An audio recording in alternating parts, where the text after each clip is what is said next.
Welcome back मेरे दोस्तों, आपका स्वागत है हमारे यूट्यूब चैनल, आपका चैनल रवि बायोलॉजी क्लासेस पे। मैं इस लेक्चर को स्टार्ट करने से पहले मैं अभी अपने सभी गुरुओं के चरणों में सत सत नमन करता हूँ और उनके आशीर्वाद से मैं इस लेक्चर को स्टार्ट करता हूँ। और आप बच्चों का प्यार बना रहे, इस लेक्चर को देखने के बाद आप हमें उत्साहित और सपोर्ट करने के लिए एक लाइक और एक कमेंट जरूर कर दें। तो स्टार्ट करते हैं बच्चों। जैसा कि मैं साइकोलॉजी का एक छोटा सा टॉपिक लेके आया हूँ, जिसको पढ़ने के बाद आपको बहुत ही प्रफुल्लित होइएगा, यानी आप बहुत ही उत्साहित रहिएगा। तो बच्चों हम स्टार्ट करते हैं। जिस टॉपिक पे हम बात करने जा रहे हैं वो क्या है? साइटोलॉजी। बच्चों आप लोग जानते हैं कि साइटोलॉजी क्या है। सिंपली अगर मैं कहूँ तो स्टडी ऑफ सेल। ओके बच्चों, तो सेल के स्टडी को हम क्या कहते हैं? साइटोलॉजी। बड़ा ही आसान है। बट इस सेल के अंदर जो लिविंग स्ट्रक्चर होते हैं बच्चों, सेल के अंदर जो क्या है? Living structure. तो सेल के अंदर जो लिविंग स्ट्रक्चर है जनाब, उस लिविंग स्ट्रक्चर को हम क्या कहते हैं? उसे कहते हैं ऑर्गेनेल। ऑर्गेनेल। तो ऑर्गेनेल्स भी आप कह सकते हैं, यानी अंगक कह सकते हैं। इसको आप हिंदी में अंगक भी बोल सकते हैं। हिंदी मीडियम वाले बच्चे थोड़ा सा ध्यान से सीखेंगे। ओके, तो हम लोग जानेंगे आज साइटोलॉजी में, स्टडी ऑफ सेल में, कि जो लिविंग स्ट्रक्चर सेल के अंदर होता है, उस लिविंग स्ट्रक्चर को हम क्या बोले? तो उसे हम बोलते हैं ऑर्गेनेल्स, यानी अंगक। उन अंगक में ही आज एक अंगक आपके सामने आने जा रहा है। एक ऑर्गेनेल्स की मैं बात करने जा रहा हूँ, जिसका नाम है एंडोप्लाज्मिक रेटिकुलम। बच्चों तो मैं स्टार्ट कर ले रहा हूँ। उसका नाम क्या है? Endoplasmic reticulum. तो बच्चों इसको आप लोग बड़ा ही बारीकी से और अच्छे से सीखेंगे, एंडोप्लाज्मिक रेटिकुलम। इसके लिए मैं एक टर्म यूज कर रहा हूँ, सीखिएगा। एंडोप्लाज्मिक रेटिकुलम को सेल का एंडोस्केलेटन, एंडोस्केलेटन कहा जा सकता है। सेल का ये क्या है? एंडोस्केलेटन है। बोले तो अंतःकंकाल है। बोलिए तो कैसे? जिस तरीके से एक छत में पतले पतले छड़ डाल करके उसकी मजबूती बनाई जाती है, उसी तरह से जनाब इस सेल को भी, कोई भी सेल है तो उस सेल को मजबूती बनाने के लिए, स्ट्रॉन्ग बनाने के लिए, हार्ड बनाने के लिए, रिजिड बनाने के लिए, कड़ा बनाने के लिए अगर कुछ जिम्मेवार है तो वो कौन है? Endoplasmic reticulum. आप लोगों ने अमड़ा देखा होगा या फिर संतरा खाया होगा, उसमें पतले पतले रेशे होते हैं। जस्ट इमेजिन, उसी तरह से ये एंडोप्लाज्मिक रेटिकुलम भी सेल के अंदर पतले पतले फाइबर्स, पतले पतले ट्यूब्यूल्स के फॉर्म में होता है। तो अगर मैं कह लूँ कि एंडोप्लाज्मिक रेटिकुलम क्या है, तो आप जवाब दे सकते हैं, endoplasmic reticulum is a very important living structure of the cell, means the organelles of the cell। अगर मैं कहूँ बच्चों कि एंडोप्लाज्मिक रेटिकुलम है क्या, तो ये सेल के अंदर पाया जाने वाला एक महत्वपूर्ण अंगक है, जिसका खोज, जिसके बारे में पहली बार किसने बताया? तो एक वैज्ञानिक थे जो पूरा थे। पूरा बोले तो फूल और आदमी थे। एक्चुअली उनका नाम था बच्चों फूलमैन, पूरा आदमी नहीं। उनका नाम था डॉक्टर फूलमैन। डॉक्टर फूलमैन ने 1945 में दुनिया वालों को सबसे पहले एंडोप्लाज्मिक रेटिकुलम के बारे में बतलाया। एंडोप्लाज्मिक रेटिकुलम को आप अंतःप्रद्रवी जालिका भी कह सकते हैं। इनकेस हिंदी अगर जानना हो तो आप इसका नाम लिख सकते हैं, अंतःप्रद्रवी जालिका। स्टार्ट करते हैं बच्चों, कोई बात नहीं। तो एंडोप्लाज्मिक रेटिकुलम को हम क्या कहते हैं? सेल का एंडोस्केलेटन कहते हैं, because it is provide the mechanical support of the cell, यानी सेल को ये मैकेनिकल सपोर्ट, फिजिकल सपोर्ट एक मजबूती प्रदान करता है। ओके बच्चों, तो इसके बारे में पहली बार बताया किसने? रवि सर ने। No no no no no, आप लोग का प्यार बने कि मैं कुछ और बता दूं, बट आप इतना जरूर जानिए कि फूलमैन नामक वैज्ञानिक ने सबसे पहले 1945 में इसके बारे में दुनिया वालों को बताया।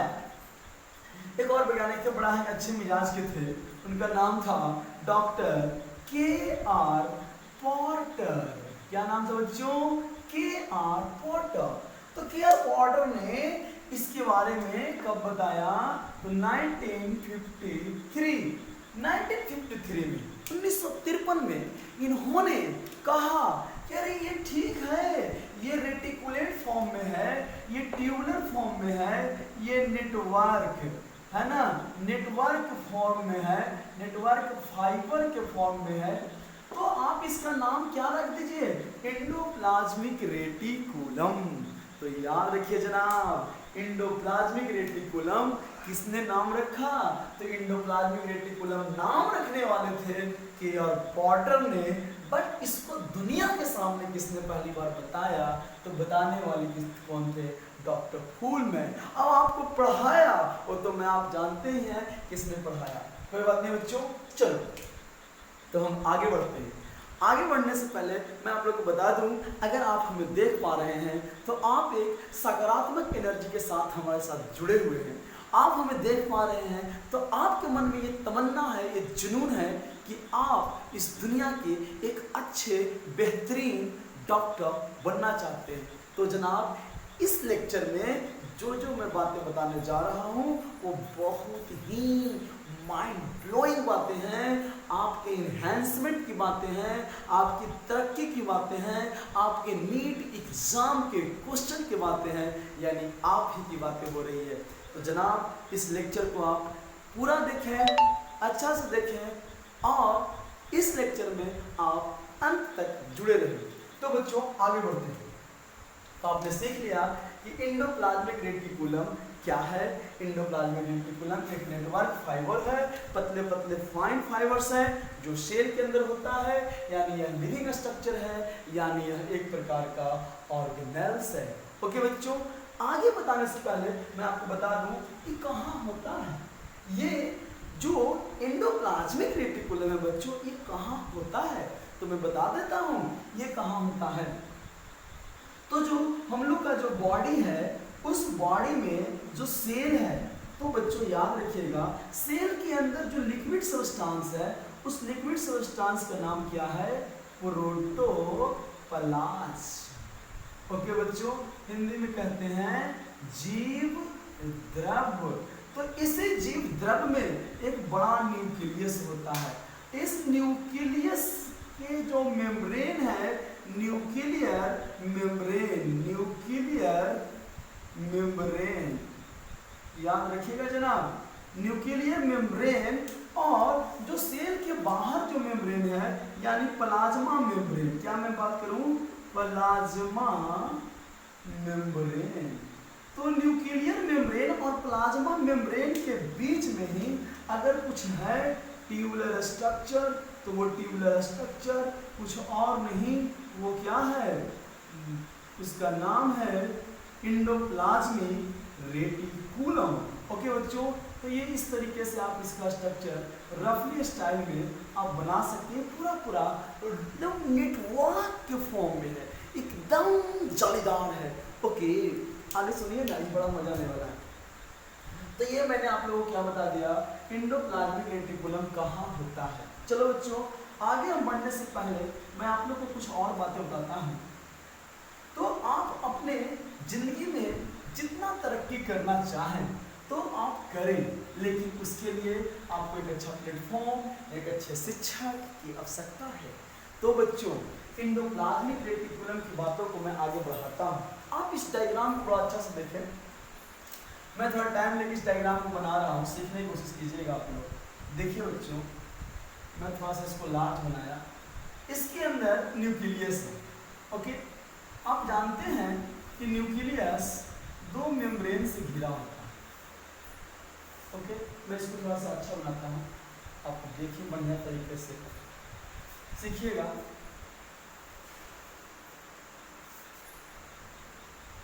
Okay,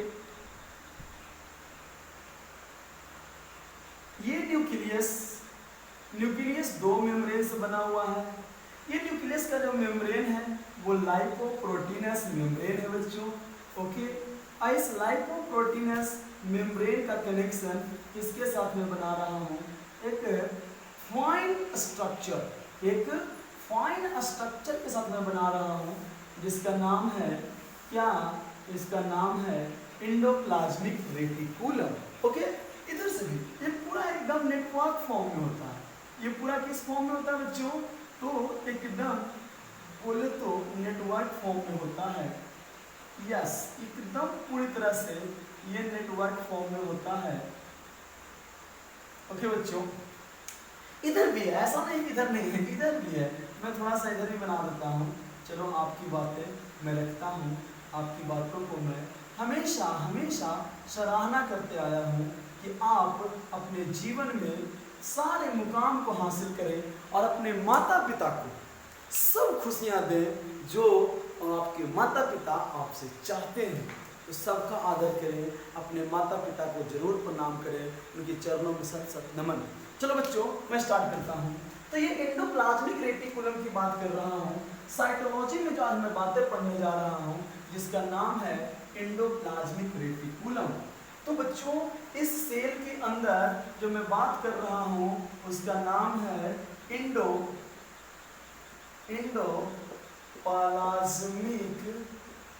reticulum. ओके बच्चों, एंडोप्लाज्मिक रेटिकुलम। अब मैं बात करूं, ये एंडोप्लाज्मिक रेटिकुलम का एक छोर जो है, एक किनारा जो है, वो किसके साथ है, तो प्लाज्मा झिल्ली के साथ। इस प्लाज्मा झिल्ली को आप प्लाज्मा लेम्मा भी कह सकते हैं, नो प्रॉब्लम, नो डाउट।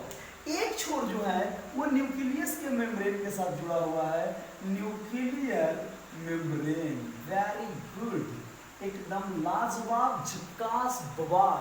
तो लोगों ने कहा ही है कि सुनो गौर से दुनिया वालों, एक नजर तनी एंडोप्लाज्मिक रेटिकुलम पर डालो। इसके बारे में किसने बताया, डॉक्टर फूलमैन ने, कब, 1945 में।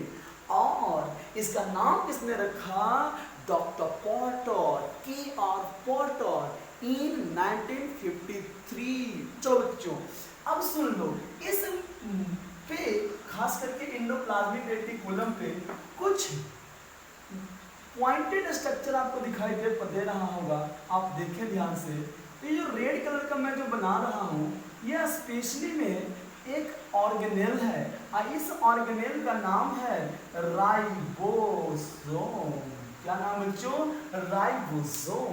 इसमें राइबोसोम नहीं है, इसमें है। अगर राइबोसोम हुआ तो एंडोप्लाज्मिक रेटिकुलम का नाम क्या हो जाएगा, SER के जगह पे क्या लिख दीजिए, RER। बोलो मेरे यार, क्या नाम है, RER, रफ एंडोप्लाज्मिक रेटिकुलम। और बच्चों, अगर क्या नहीं हुआ, एंडोप्लाज्मिक रेटिकुलम पर राइबोसोम नहीं हुआ, तो इसे बोलेंगे SER। बोलो SER, ACR नहीं, SER। बोले तो smooth endoplasmic reticulum, smooth endoplasmic reticulum. यहाँ पे बोलेंगे रफ एंडोप्लाज्मिक रेटिकुलम। ओके जनाब, तो आप रफ एंडोप्लाज्मिक रेटिकुलम और स्मूथ कैसे, अरे दाढ़ी है ना भाई, तो एकदम रफ, और ना है एकदम चिकनी चमेली की तरह चिकना, तो मतलब राइबोसोम नहीं है तो स्मूथ, और राइबोसोम है तो रफ बोल सकते हैं, नो प्रॉब्लम। लेकिन सवाल ये है बच्चों कि राइबोसोम है तो काहे है सर, वहाँ पे क्यों जुड़ा हुआ है, इसका जवाब आप दे दीजिएगा। क्योंकि राइबोसोम एक केमिकल की मदद से, राइबोसोम एक केमिकल की मदद से कनेक्टेड है, और उस केमिकल का नाम जानते हैं, राइबोफोरीन है। तो याद रखिएगा नीट में यही क्वेश्चन आएगा कि which chemical is responsible for the attachment of ribosome from for the by the endoplasmic reticulum. तो ये बतिया बता देना है जनाब। ओके, राइबोफ्लोरीन।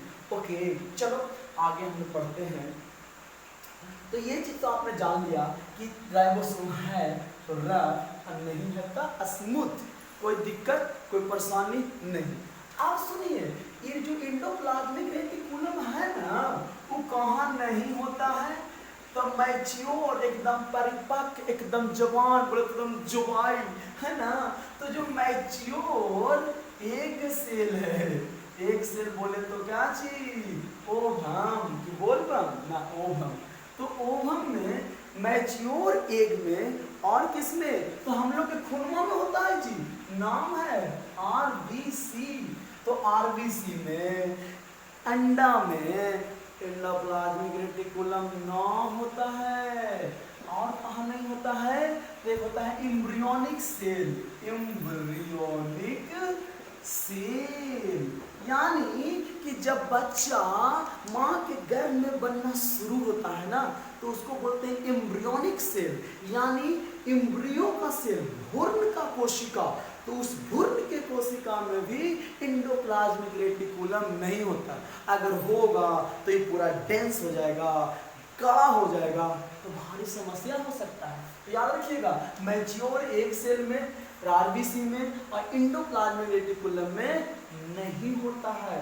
तो सर होता कहाँ है, तो ए बाबू हम लोग का लीवर है, वो लीवर जिसको कहते हैं कलेजी, यकृत कहते हैं। उर्दू में कलेजी बोल लीजिए, हिंदिया में यकृत बोलिए, अंग्रेजिया में तो लीवर जाने गए, और बायोलॉजिया में बोल दीजिए हेपाट। और हेपाट की स्टडी को हेपेटोलॉजी, हेपेटोलॉजी। और इधर में क्या होता है पेनक्रियाज। तो पेनक्रियाज और लीवर ये दोनों का बताबे हो, ये दोनों एकदम एक्सपर्ट है। बोले तो एंडोप्लाज्मिक रेटिकुलम बनाने में एकदम हीरो है, पर डे नया नया एंडोप्लाज्मिक रेटिकुलम बनाता है। वाह वाह लीवर और पेनक्रियाज। तो दोनों का नाम याद रखिएगा, लीवर और एक दोस्तों का नाम काची है पेनक्रियाज।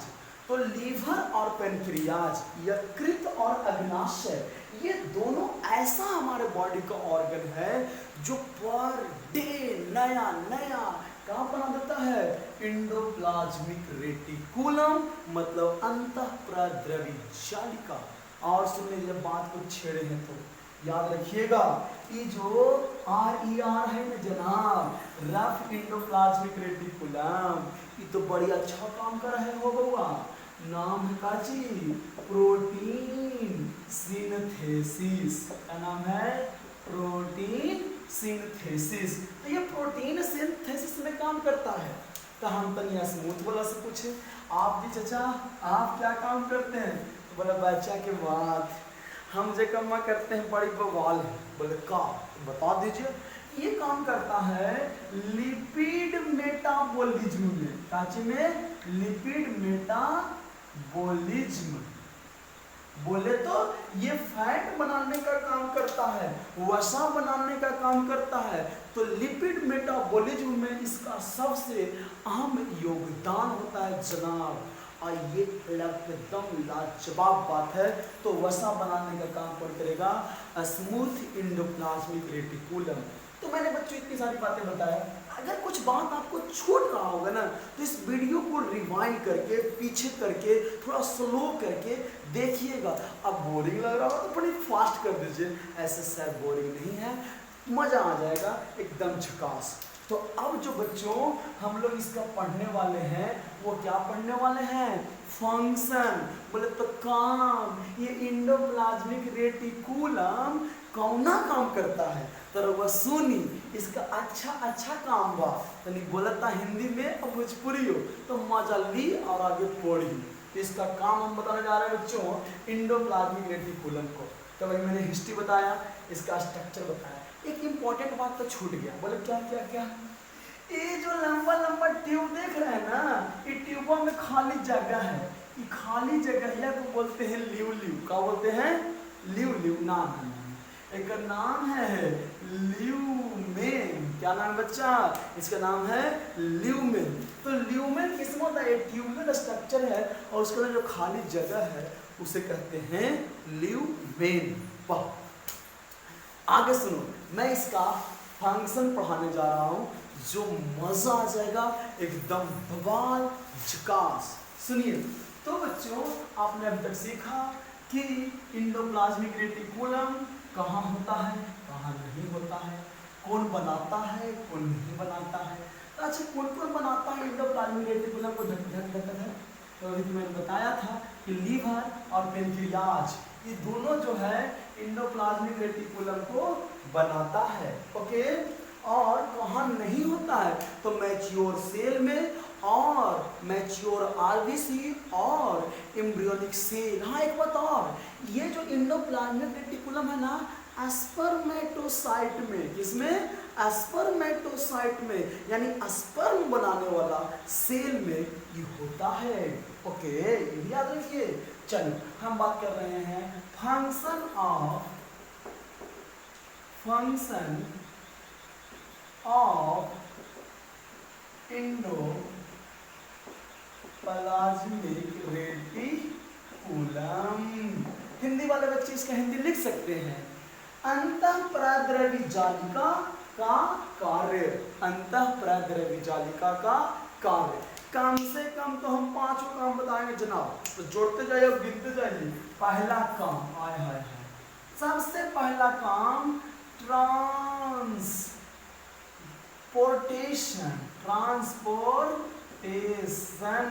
कौन सा स्टेशन? ट्रांसपोर्टेशन, बोले तो परिवहन। और ये परिवहन कैसे करता है? सेल के बाहर के मटेरियल को न्यूक्लियस तक और न्यूक्लियस के मटेरियल को सेल के बाहर तक ले जाने और लाने में सबसे अच्छा योगदान किसका है? इंडोप्लाज्मिक रेटिकुलम का। दूसरा काम हमने भी बताया था आप लोगों को कि RER और SER, बोलो ना, RER और ACR। अरे ACR नहीं, आर नहीं, ऐसा नहीं। SER, स्मूथ इंडोप्लाज्मिक रेटिकुलम, उसका सबसे बड़ा काम क्या था?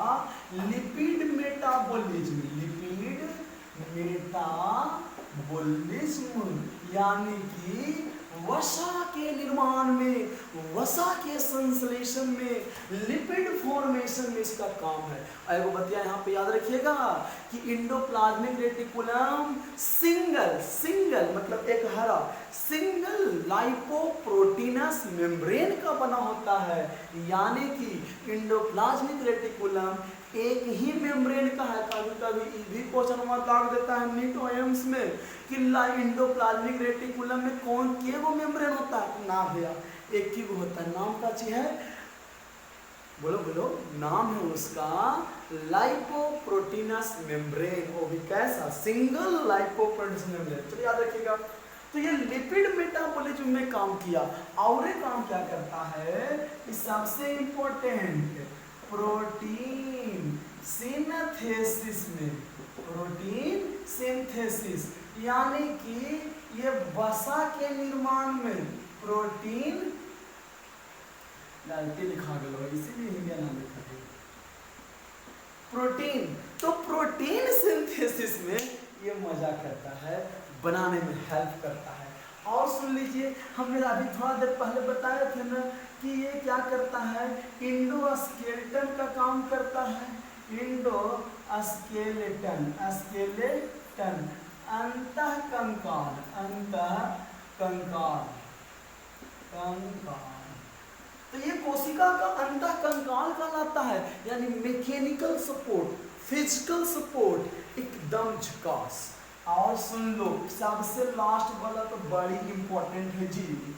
इंडोप्लाज्मिक रेटिकुलम मांसपेशियों को सिकुड़ाने और उसको वापस पहुंचाने, यानी कॉन्ट्रैक्शन और रिलैक्शन, कॉन्ट्रैक्शन और रिलैक्शन, संकुचन और शीतलन में हेल्प करता है। मसल्स के कॉन्ट्रैक्शन और रिलैक्शन में हेल्प करता है।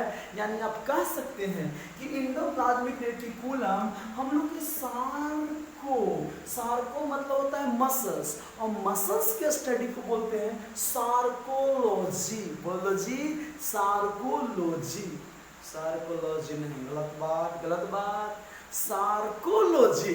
तो सार्कोलॉजी में मसल्स की बात करते हैं, तो ये मसल्स को कॉन्ट्रैक्शन रिलैक्शन में हेल्प करता है। इसलिए हम कह सकते हैं कि एंडोप्लाज्मिक रेटिकुलम, और नाम रख दीजिए सार्कोप्लाज्मिक रेटिकुलम। तो इसका सुपर डुपर नाम क्या हो गया बच्चों? Sarcoplasmic reticulum. इन्हीं सब बातों के साथ, आपकी दुआओं के साथ, हम अपने गुरुओं के आशीर्वाद के साथ मैं इस लेक्चर को समाप्त करता हूँ। अच्छा लगे लाइक, सब्सक्राइब, कमेंट जरूर करें। तब तक आप लोग स्वस्थ रहें, खुश रहें। जय हिंद, जय भारत।